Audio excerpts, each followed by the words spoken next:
Now I want to speak about under the theme, Unleashing Your Potential.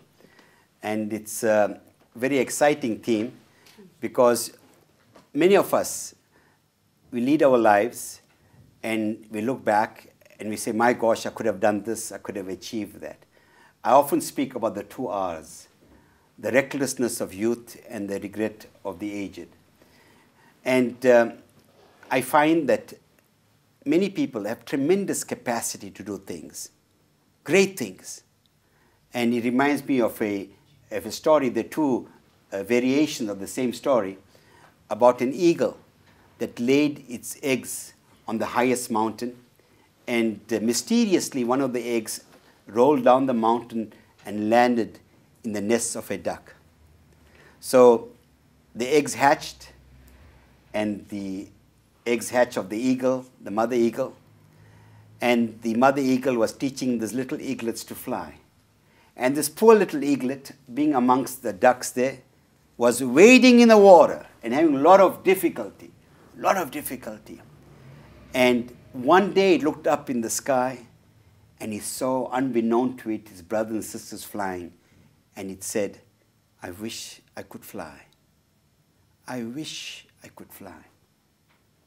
And really, for me, that's a very, very powerful story. A story that if we are true to our nature and what we can do great things.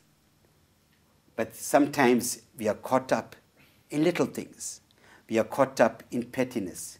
We do not allow ourselves to grow and leave a legacy, being a person of significance. They say empires are built in the hearts of people. So the critical aspect to all of this is about change. Why is it that people do not change? And there are many reasons. And I recall reading this.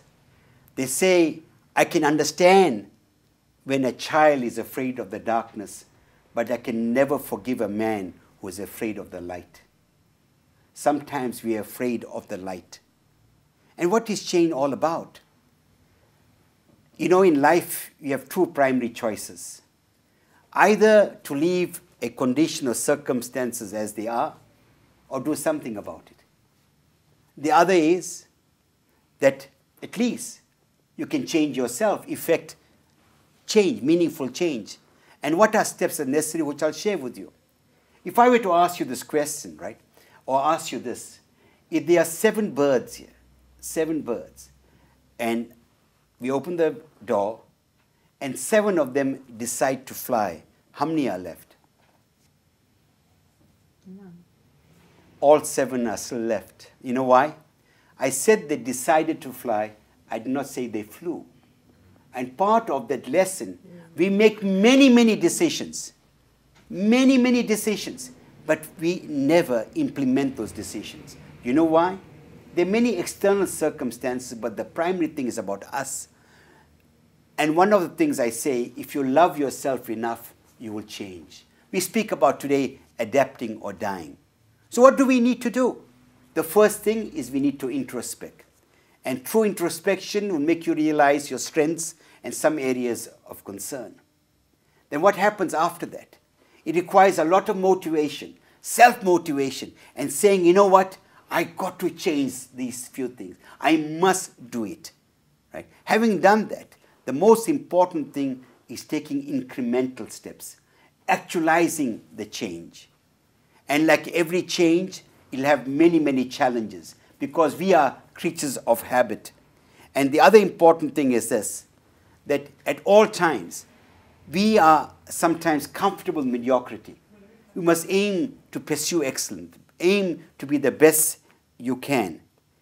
And really, in life, we need to move from making excuses to providing ideas, from looking at the faults of others, but analyzing ourselves.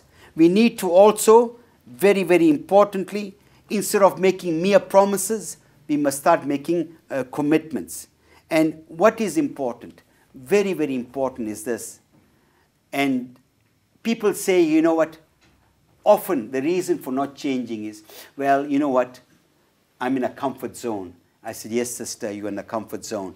But 10 years later, that same comfort zone would be your recurring nightmare. And one motivational speaker said it quite nicely. He said, you know what? If I give you $1 million or pounds, what would you do? And people write down vigorously the number of things they would do. I said, now, I want you to imagine you're in the twilight years of your life. You are there, twilight years of your life.